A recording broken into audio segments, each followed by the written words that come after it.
Hola, ¿cómo están?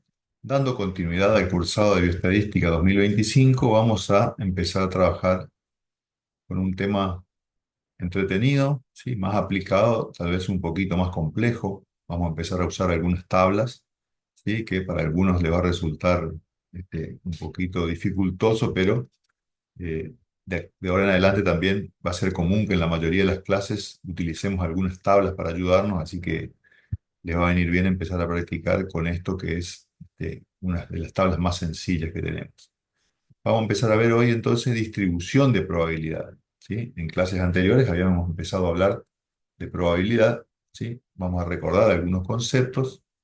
Recuerden que en clases anteriores vimos los métodos en que estimábamos la probabilidad. Ahora vamos a empezar a ver cómo se distribuyen esas probabilidades. Para recordar algunos conceptos importantes, la variable aleatoria, ¿sí? Era aquella que se asociaba a un número o un valor o un dato que era el resultado de un experimento aleatorio, ¿sí? Y eran todos aquellos experimentos, entonces, si se acuerdan, en los que nosotros no podíamos saber con exactitud cuál iba a ser el resultado. Siempre iba a haber al menos dos resultados posibles, ¿sí? Y esos resultados iban a tener mayor o menor chance de ocurrir a lo que nosotros llamamos probabilidad. Ahora vamos a ver cómo se empiezan a distribuir esas probabilidades de acuerdo al tipo de variables.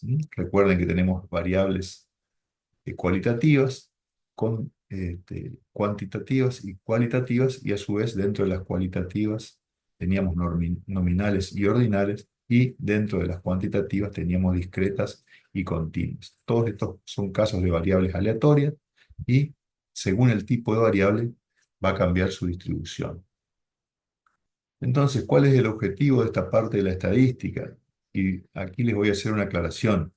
Nosotros vemos la parte aplicada, la parte que le resulta útil al médico veterinario, que es muy parecida a la que le resulta útil al ingeniero agrónomo o al biólogo, ¿sí? No vamos a profundizar en la parte matemática de los modelos estadísticos porque son muy complejos y no vienen al caso. O sea, nuestro interés no es que ustedes salgan de aquí matemáticos ni estadísticos, sino que simplemente sepan aplicar y entender e interpretar algunas cuestiones que se basan en la teoría de la probabilidad, y para eso tenemos que ver algunas distribuciones. Entonces, ¿qué empezamos a plantearnos ahora cuando hablamos de distribución de probabilidad?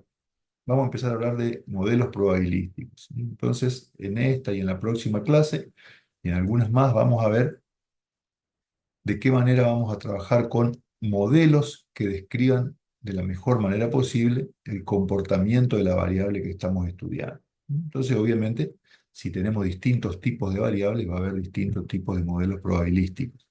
Entonces, ¿qué significa encontrar el modelo o el mejor modelo?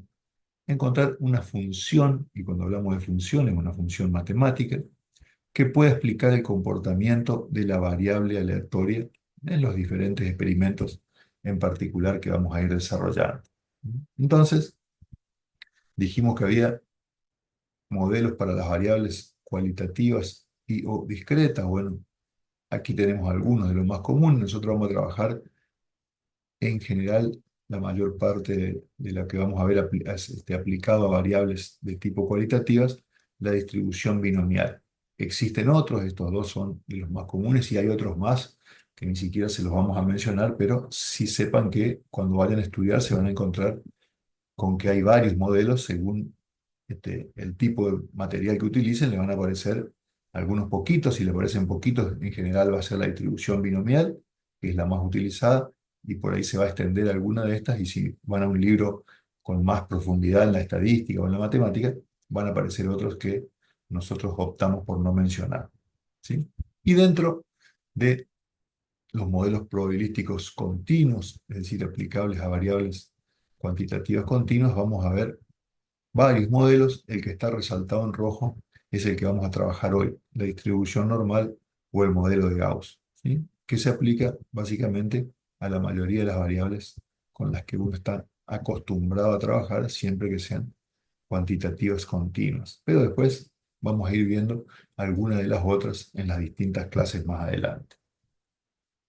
Entonces, ¿a qué ejemplos, a qué condiciones particulares se aplica el modelo de Gauss? a todas aquellas variables aleatorias, cuantitativas, continuas, ¿sí?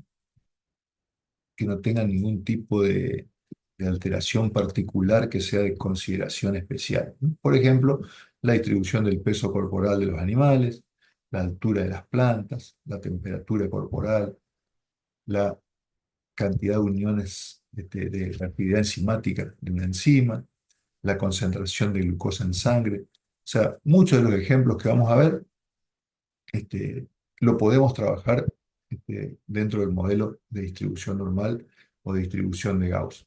Y volvemos a recordarles, el modelo, desde el punto de vista matemático, es un modelo complejo. Ahora vamos a ver la fórmula, inclusive, que se utiliza para algunos de los cálculos. Nosotros no pretendemos que ustedes sepan de memoria sus modelos complejos, ¿sí? O que sean capaces de aplicar una fórmula muy complicada. Vamos a trabajar siempre tratando de que entiendan y las preguntas que van a tener, tanto en los teóricos como en los prácticos, van a estar orientadas a determinar si aprendieron o si comprenden lo que están haciendo y ven la utilidad que tiene este modelo, más que pretender que hagan razonamientos matemáticos complejos.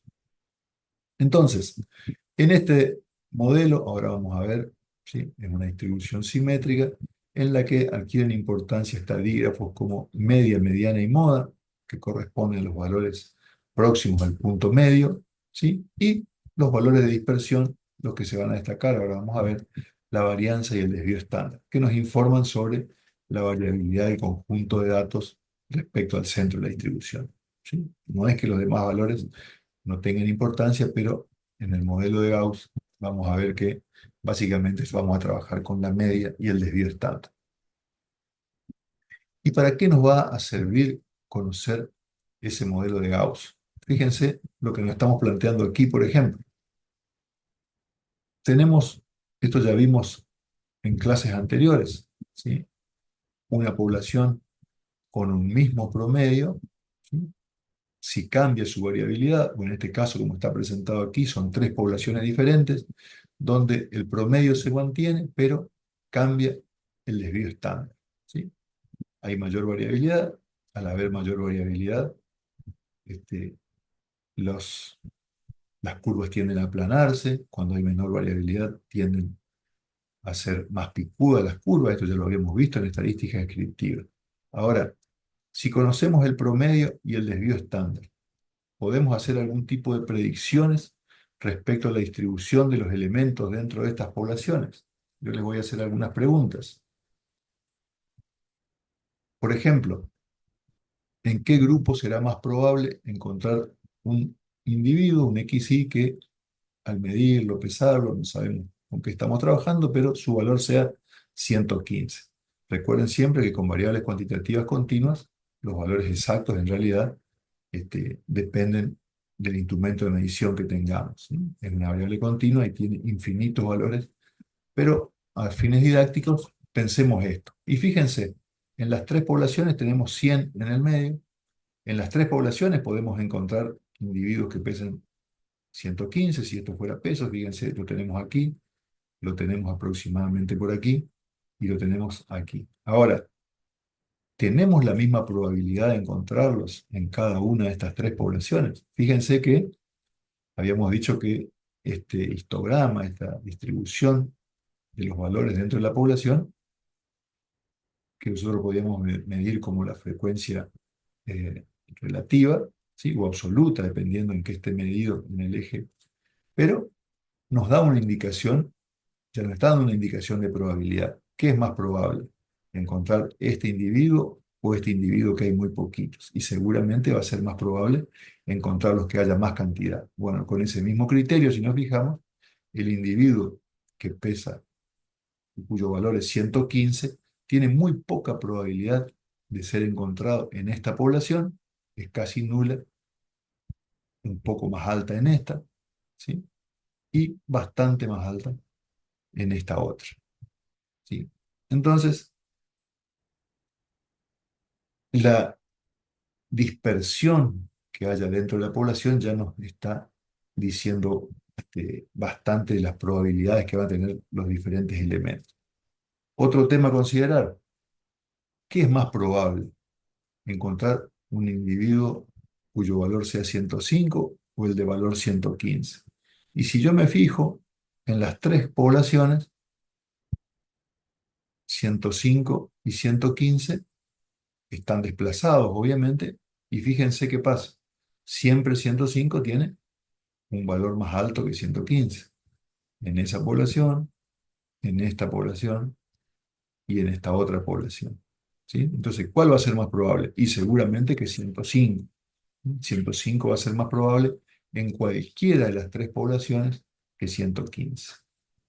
Y por último, ¿qué va a ser más probable? Encontrar un individuo cuyo valor sea 108 o uno cuyo valor sea 92. Y ahí no es tan fácil de darnos cuenta. El de 92 está más o menos por acá y el de 108 está más o menos por acá. ¿Eh? 108, 92. 108, 92. Entonces, posiblemente la probabilidad de cada uno sea muy parecida. Entonces ahí más o menos ya nos vamos dando cuenta de algunas cosas, ¿sí? No importa si pesa más o menos que la media, en realidad puede tener la misma probabilidad de uno que pese más o uno que pese menos. Es importante la variabilidad de la población para un XY particular, ¿sí? Y entonces lo que vamos a ver es que en estas dos, en esta frase podemos resumir buena parte de lo que vimos antes. La probabilidad de encontrar un valor particular dentro de una población, es decir, un XY mayor o menor que un valor determinado, depende básicamente de dos cosas: de la distancia que lo separa de la media y de la variabilidad de la población. ¿Sí? Entonces, cuando más variable sea la población, los diferentes XY tienen más chance de aparecer, como habíamos visto hoy con el individuo de 115, pero al mismo tiempo la distancia que los separa de la media también es importante, cuando habíamos visto cuando comparábamos el de 105 con el de 115. Era más probable el de 105. ¿Por qué? Porque estaba más cerca de la media. Y cuando comparábamos el de 102 con el de 98, la probabilidad parecía ser la misma. Y sí, era la misma. En ambos casos se separaban de la media en la misma cantidad de unidades. ¿Mm? Entonces, aquí tenemos otra, algo que ya habíamos visto antes, ¿sí? Si mantenemos la media fija y vemos que a medida que el desvío aumenta, la curva de distribución se achata y se hace más ancha en su base. Esto es algo que ya lo habíamos visto en estadística descriptiva, ¿sí? Y ahora vamos a ver cómo podemos estandarizar este tipo de cosas. ¿Sí? Entonces, la distribución normal o distribución de Gauss se basa en un modelo probabilístico, una función de probabilidad o de densidad, ¿sí? Que es esta. Fíjense que esto es lo que nosotros le decimos que no le vamos a pedir ni que se aprendan de memoria, ni que lo utilicen en el práctico para calcular la probabilidad de los eventos, ¿sí? Pero si a alguno le gusta mucho la matemática y quiere profundizar, puede tomarse el trabajo de leer y aprenderse estas cosas que son muy complejas. ¿Mm? Nosotros vamos a recurrir a una ventaja que nos dan el uso de las tablas, y a que obviamente alguna vez antes de nuestra época hubo investigadores que se tomaron el trabajo de hacer algunas tablitas para nosotros que hoy nos permiten trabajar distribuciones tan complejas como esta mediante el uso de unas cuentas simples y la observación de una tabla. Va a aparecer la palabra esperanza. La esperanza de la variable aleatoria X, ¿sí? Tiene una función de densidad normal con media mu y desvío estándar sigma, y se anota de esta manera. Entonces, cuando ustedes encuentren esta expresión matemática en los libros, ¿sí? Porque el libro, por más que evite, así, al igual que nosotros, evite la parte compleja de la matemática y de la estadística, no puede dejar ciertas formalidades, y en general, cuando se habla de distribución normal, se presenta de esta forma. Se dice que un XY, ¿sí? Cualquier elemento de una población, la distribución de esa variable se distribuye de manera aproximadamente normal con media mu y desvío estándar sigma, ¿sí? Calculados con la forma que ustedes ya aprendieron en clases anteriores. Entonces, ¿qué vamos a hacer nosotros justamente para evitar tener que aplicar esa fórmula tan compleja que teníamos antes. Vamos a introducir un concepto que se llama el concepto de valor tipificado, ¿sí? Y que básicamente se basa su aplicación en las dos cosas que vimos antes. Nosotros habíamos dicho que la probabilidad de encontrar ciertos elementos en las poblaciones dependía de la distancia que los separaba de la media y del desvío estándar propio de cada población. Entonces, esas dos cosas las vamos a ocupar para calcular los valores tipificados. ¿Cómo lo vamos a denominar? Con la letra Z. Entonces esto se va a llamar distribución Z y que expresa la distancia relativa de un valor cualquiera respecto de la media de la población expresada en unidades de desviación estándar. ¿Sí? Entonces, obviamente, nosotros tenemos dos opciones: hacer un censo y para ello disponer de mu y de sigma, o tomar una muestra y disponer de la media de la muestra y del desvío estándar de la muestra. En general, nosotros vamos a trabajar de esta forma porque dijimos que censos no hacemos porque es una pérdida de tiempo y un gastadero de plata, pero si alguna vez tienen a mano un censo, pueden aplicar esta fórmula que es para la población completa. Fíjense entonces, ¿qué es lo que estamos haciendo? Para cualquier XY que estemos estudiando, calculamos la diferencia que lo separa de la media, ya sea una población, los datos obtenidos de la población en una muestra, y lo dividimos por la variabilidad expresada en términos de desvío estándar.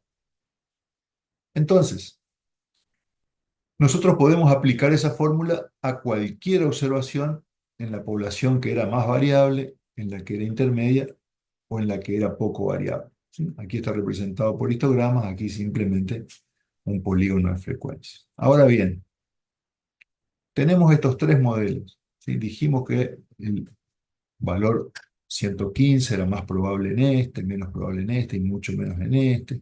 Todas esas cosas siguen siendo ciertas. Ahora, ¿qué pasa si yo empiezo a aplicar la formulita que vimos antes, ¿sí? La formulita de Z, a todos los valores posibles de cada población?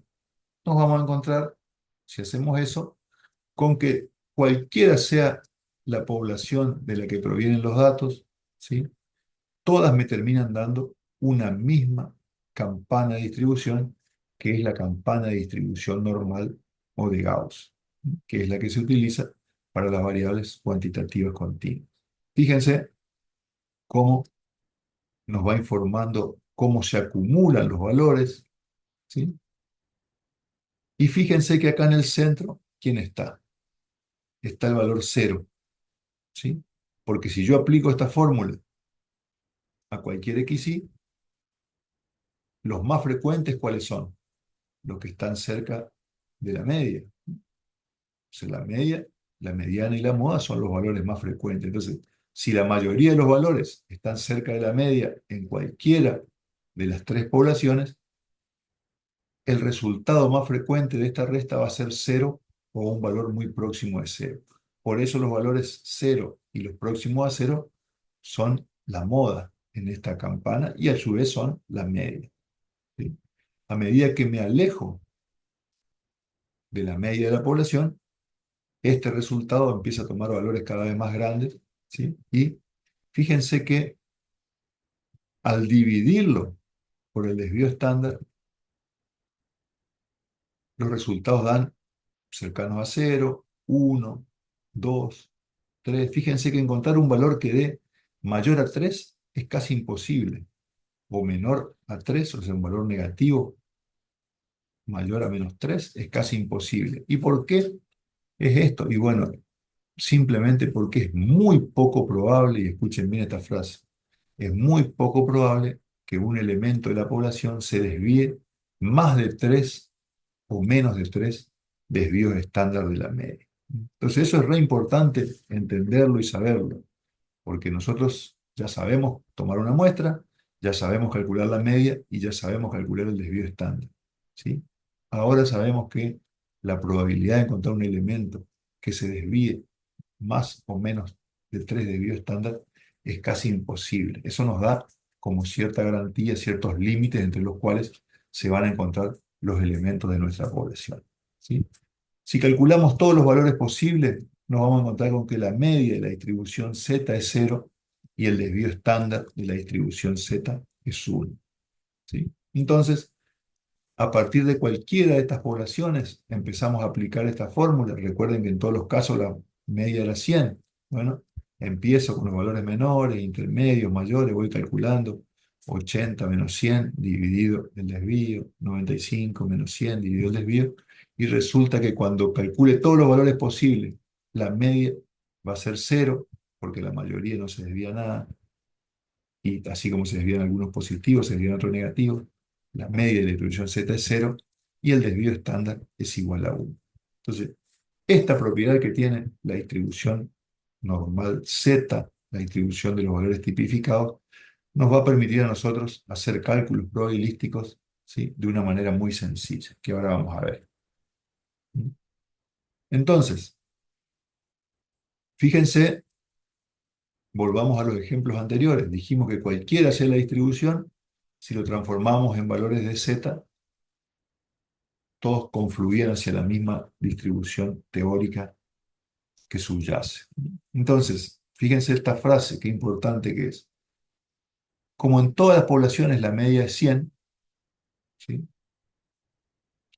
habíamos dicho que encontrar individuos de 115 era poco probable acá, un poco más probable acá y un poco más probable allá, ¿sí? Ahora, como conocemos el desvío de cada una de las poblaciones y sabemos que esto se corresponde de manera equitativa a cualquiera de las tres poblaciones, podemos estar seguros que la probabilidad de encontrar un individuo mayor que 125, es decir, por encima de este valor, por encima de 125, la probabilidad es la misma que en esta población encontrar uno por encima de 115 y en esta población encontrar uno por encima de 105. ¿Por qué podemos asegurar eso? Porque en cada caso esos tres valores que pusimos como ejemplo se desvían solamente un desvío estándar por encima de la media, ¿sí? Y esta es la tablita que nos salva de aplicar esa fórmula tan larga y tan compleja, ¿sí? Cuando nosotros calculamos la distribución Z, vuelvo un poquito hacia atrás, aplicamos esta fórmula, el resultado, ¿cuánto va a ser? Y bueno, nos va a dar 1, 0,5, menos 0,8, 2,1. Son los resultados posibles de esto. Recuerden que es casi imposible que nos dé más de 3 o menos de menos 3, ¿sí? Entonces, cuando apliquemos esa fórmula, vamos a buscar el resultado en la tabla. Si nos dio 1,5, vamos a venir acá, 1,5, y acá es 1,50. Si nos hubiera dado 1,53, teníamos que buscar por acá 1,5, y acá es la columna de la centésima. Entonces, si el valor 1,53 aparece acá. Fíjense cómo está estructurada esta tabla, porque eso sí es algo que tiene que prestar mucha atención. Hay muchos autores que han publicado tablas de Z, y si bien todas son correctas, algunas arrancan en cero, como este caso, y terminan en 0,499, mientras que hay otras que arrancan en 0,499 y terminan aquí en cero, ¿sí? Entonces, está planteado de diferentes maneras, ¿sí? Son tablas de distribución acumulada. Nos van marcando el espacio por debajo de la distribución normal que va desde el valor 0, que es la media de la distribución de Z, hasta el infinito, ¿sí? Fíjense que cuando llegamos a 3 ya tenemos casi el 50% de la curva de la distribución. Obviamente, hacia un lado tenemos el 50% de los positivos, hacia el otro lado tenemos el 50% que le corresponde a los valores negativos. Entonces, por más que la distribución de Z vaya de menos infinito hasta infinito, porque recuerden que son variables cuantitativas continuas que tienen infinitos valores, encontrar un valor superior a 3 ya es casi imposible en una variable cuantitativa continua, cuando calculamos Z. Aquí le mostramos algunos ejemplos. Habíamos dicho que era casi imposible que un valor supere 3 cuando calculamos Z, es decir, se desvíe más de 3 desvíos estándar. Bueno, aquí tenemos otros valores clave que nos sirven, que pueden llegar a servir a ustedes si se lo aprenden de memoria. No queremos que se aprendan de memoria toda la tabla de Z, pero por ahí aprenderse de memoria alguno de estos valores puede llegar a ser útil. Por ejemplo, fíjense este valor. ¿Qué nos dice? Entre 0 y 1 está el 34% de la población. Y entre 0 y -1 hay otro 34%. Entonces, si yo tomo esta parte central de la distribución, ¿qué es lo que veo? Que entre los individuos que se desvían hasta un desvío estándar hacia abajo de la media y un desvío estándar por arriba de la media, en este intervalo de valores está el 68% de la población. Fíjense si no es importante. El día de mañana ustedes van a necesitar cargar una jaula de novillos para vender y les van a decir, bueno, yo quiero novillo entre tal peso y tal peso. Bueno, si conocemos la media y conocemos el desvío estándar, sabemos que el 68% va a estar en el intervalo que va de la media menos un desvío y la media más un desvío. ¿Sí? Ya si nos vamos desde la media entre un desvío y dos desvíos, está el 13,5%. Fíjense que si sumamos estos dos valores, tenemos casi el 48%. O sea, el 48% casi de los valores está acá, y si hiciéramos desde -2 hasta +2, ya tendríamos el 96% prácticamente de los valores. Y por encima de 2, es decir, los que se desvían bastante de la media, se desvían más de 2 desvío estándar, tanto para arriba como para abajo, tenemos apenas un 2% de valores de un lado y un 2% de valores del otro. Entonces, si mañana ustedes le dicen, bueno, el promedio de peso de los novillos es 300 kilos, el desvío estándar es 20, anda a buscarme los que pesen más de 350. No, los de 350 pesan más de dos desvíos, ¿sí? Se están alejando mucho de la media, no voy a encontrar, o sea, no pueden salir como profesionales, que están administrando un campo a buscar algo que probabilísticamente va a ser muy difícil de encontrar. Entonces, manejar estas herramientas, obviamente, no es fácil de un día para el otro, pero tienen su utilidad y por eso están muy difundidas. Aquí un pequeño ejemplo, ¿sí?, de un trabajo que hicimos hace ya un par de años en el perdón, en el Impenetrable. Nos fuimos a hacer un estudio, a colocar redes, a pescar, para estudiar la población de dorados, ¿sí? Y bueno, sacamos, colocando redes de diferentes tamaños, ¿sí?, sacamos animales de distintas medidas y con eso pudimos hacer un muestreo, una estimación de lo que encontraríamos en la población. Sobre un total de 28 ejemplares, estimamos la media y estimamos el desvío estándar en milímetros. Entonces, esto es estadística descriptiva, nos permitió ver que la población es relativamente simétrica. Ahora, podemos preguntarnos, por ejemplo, ya que conocemos la media, 27 centímetros y medio, y conocemos el desvío estándar, ¿sí?, ¿cuántos dorados medirán entre 24 centímetros y 30 centímetros? ¿Sí? Entonces, podemos hacernos ese tipo de preguntas. ¿Y de qué manera lo vamos a responder? Y bueno, lo vamos a responder utilizando, echando mano a la distribución normal. Entonces, ¿qué es lo que necesito saber?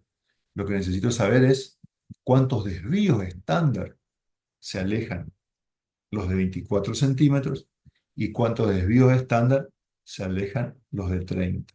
¿Sí? Entonces, aplicando esta fórmula, veo que los de 24 centímetros se alejan 1,4 desvío estándar hacia los valores negativos, mientras que los que miden hasta 30 centímetros se alejan un desvío estándar hacia los valores superiores. Entonces, conociendo eso y utilizando la tablita, nosotros podemos llegar a saber.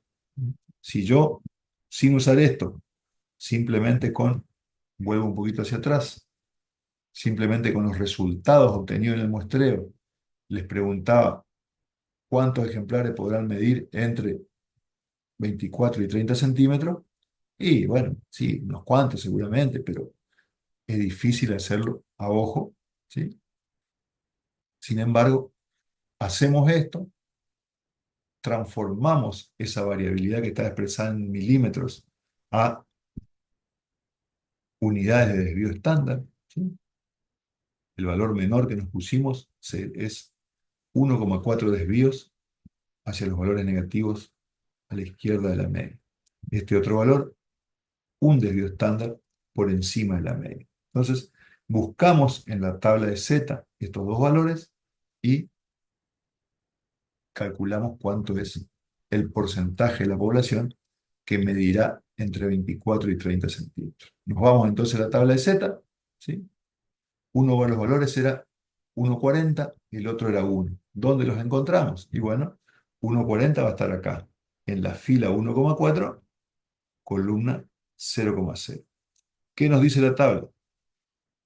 Entre la media, que la media, si se acuerdan, le correspondía al valor 0, hasta el valor 1,40, estamos encontrando en ese rango casi al 42% de la población.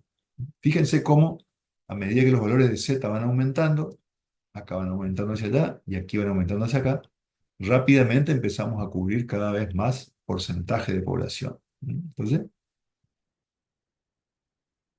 el 41,9% de los individuos está entre la media cero y el valor menos 1,40 desplazado hacia los valores más bajos. ¿Y el valor 1 dónde lo vamos a contar? Y bueno, lo vamos a contar acá, ¿sí? 1,00 era el otro, efectivamente.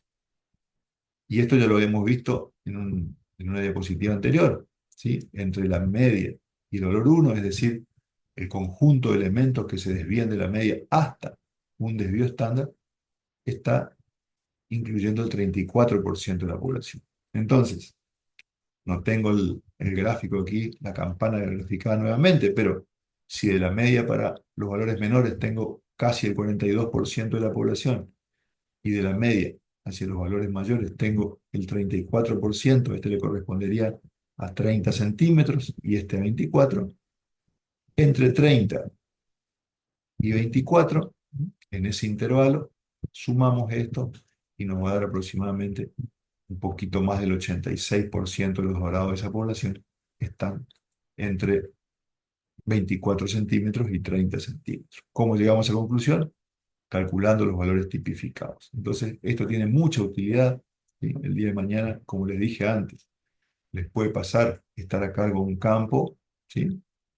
Y viene alguien a comprar hacienda y le dice, bueno, yo quiero novillos entre 300 y 330 kilos, que sean bien parejitos. Bueno, hay que hacer esto, hay que calcular un pequeño muestreo, calcular la media, calcular el desvío estándar, y de esa manera podemos saber qué porcentaje de la población va a estar entre 300 y 330. No podemos salir a buscar todos los novillos, traerlo a todo, moverlo a todo, pesarlo, y recién ahí darnos cuenta que no nos alcanzaba, ¿sí? Porque nos estaban pidiendo una fracción de la población que era muy pequeña. Entonces, conocer esto tiene mucha utilidad en la práctica. Esperemos que les guste la propuesta y que se puedan aprender algunos de los valorcitos de referencia de memoria, como por ejemplo el valor 1, que es el 34% de la población, el valor 2, que es el 47% de la población, el valor 3, que ya estamos hablando casi del 50%.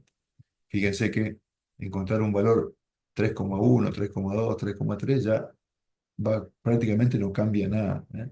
Es muy poco probable encontrar individuos que estén por fuera de este valor. Así que bueno, nos despedimos aquí y esperamos que les vaya bien con la resolución de los prácticos de estos ejercicios. Hasta luego.